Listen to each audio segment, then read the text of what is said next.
Digger fans, and welcome to another installment of Mines MidWeek. We're joined once again this week by Colorado School Mines head football coach Bob Stitt. Coach, welcome back. It's great to be here. Another win for the Ore Diggers this past weekend, and another display of offensive fireworks for your squad. You guys posted another new school record, the second time in 3 weeks, with 749 yards of total offense, 8 total passing touchdowns. Talk about your conference opener a little and how you think the game went from your perspective. Well, I think we came out and executed very well on offense and kind of set the tone for the game, and the defense flew around and just continued to get off the field very quickly. And it was a great way to start the conference season out. We didn't know what type of team we'd be playing this past Saturday, and I think they're a pretty good football team, but I just think that we really played well. Okay. People will see you had 8 passing touchdowns and 521 yards through the air, but it was actually pretty balanced. Your team also ran for 228 yards. Dan Palmer was extremely effective. He had 71 yards and a touchdown, I believe. Matt Brown looks to be one of the top dual threat players, not only in the conference, but in the entire nation. So how do you like your rushing game at this point in the season?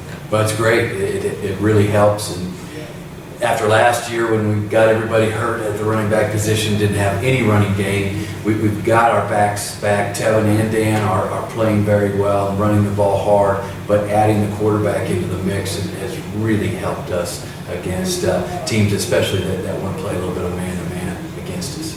Okay, all right. You've got a multitude of capable receivers on your squad. The stats can plainly show that. But I want to talk about 2 guys, Diamond Gillis and Justin Dvorak, who both had a pair of TDs in the 62-22 win over Black Hills State on Saturday.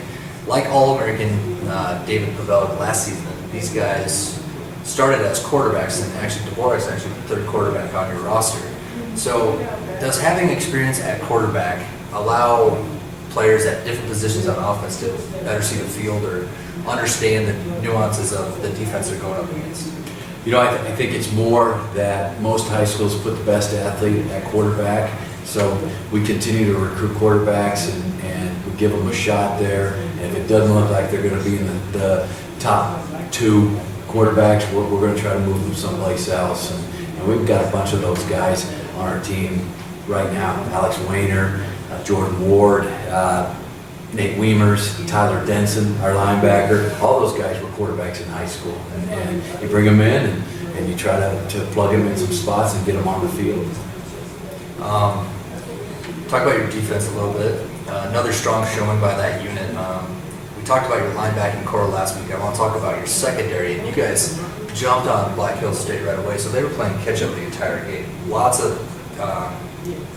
of them trying to throw the ball, but your defense, and especially the secondary, did a very good job of keeping them bottled up for just 204 passing yards. So talk about your secondary, not only this past weekend, but where they sit this far in the year. You know, I think they're playing good, and I think it's a combination that when you are doing a great job against the pass, that the defensive line is doing a great job getting some pressure, and we're doing some good things with some zone blitzes, and I think, you know, that's the beauty of football. It is a team thing. It may look like the DBs are doing a great job, but if we don't get pressure up front, then they aren't going to have success. I thought they did a fantastic job against a very good offense that we were nervous about. Last year we didn't do very well against them. They had a ton of yards, and their quarterback can throw, and they got a neat little run back, and they shut them both down.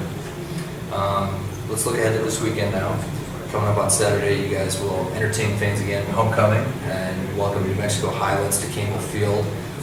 This is a team that's tripped you up the last couple of years with 2 wins over the last 2 seasons. What are you expecting to see out of the Cowboys this time around? You know, pretty much the same thing.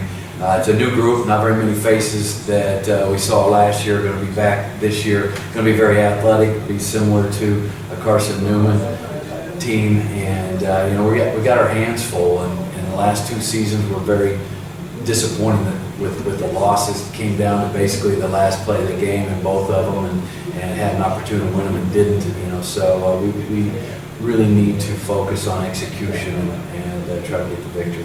All right, well, fans, it's time for Play of the Week, so we'll head over to the film room and we'll meet you there. Okay, for this week's play, we've got a 4 vertical concept out of a 2x2 formation. And this is a formation that we use primarily to run the ball. Had some success running the ball on Saturday with it early, and had noticed that the defense was rotating some safeties to get an extra guy in the box, which, you know, immediately we talked about trying to attack that with some 4 verticals, and then that's what we called in this instance. We're going to get the X on an outside release. We took our Z, and we want to make sure that he's outside the hash marks, at least 2 yards. We're going to do the same thing with our H and make sure that he's 2 yards outside our hash marks. Going to get an outside release, get outside the numbers with number 1 out there with our Y, and our running back will check his protection, and we'll get a check down with him. Quarterback is going to take a 3-step drop and read what's going on with the coverage. And we were expecting this, and what they were trying to do was get their will back into the box, bring their safety down, and spin on a weak rotation, spin to the middle, which now 4 verticals is pretty effective against a middle close coverage. And now our quarterback is going to see what does this safety want to do, and try to keep him there with his eyes. If he's going to stay strong, try to keep him there and come back here. If he wants to spin, we can try to get him over here and come back here. And fortunately, the safety didn't get over to the middle of the field fast enough, and we got Justin Dvorak, our 3rd string quarterback, on a vert for his first college touchdown right here, which he is our Z to the boundary. But nice play, nice read by Matt, and a nice touch pass, put a little air underneath it and dropped it in there for a touchdown. Let's take a look at it on tape. Okay, you can see that we're in a 2x2 formation, and they have a 2 shell as far as the coverage goes. This is what we expected, was a weak rotation. Down, try to get a few more people involved in the run, which we were running some inside zone here and having a lot of success with it. You can see up top our H is going to get an outside release to get outside the hash marks a couple yards. We're trying to get an outside release up top and try to get to the bottom of the numbers on that. We got to the bottom of the numbers here. We're already in pretty good shape if we just work vertically here. Now our quarterback has got to read the middle safety, and he's staying high on him. We had shown a lot of verticals out of this formation to the field, but not to the boundary. Keep him there and make the throw. And that's not an easy throw by Matt. Put a little air on it, dropped it in. This is a very, very good catch by Justin Dvorak for his first touchdown.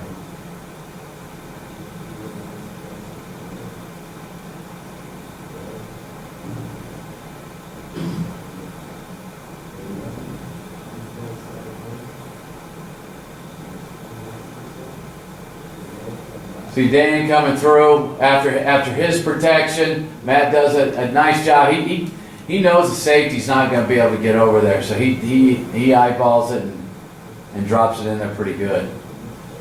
You see that just a 3-step drop, 1 quick hitch, and get the ball in the air. Don't give the safety time to get over there. If we can't get it off on 3 and a hitch, then we're going to check it down to our running back.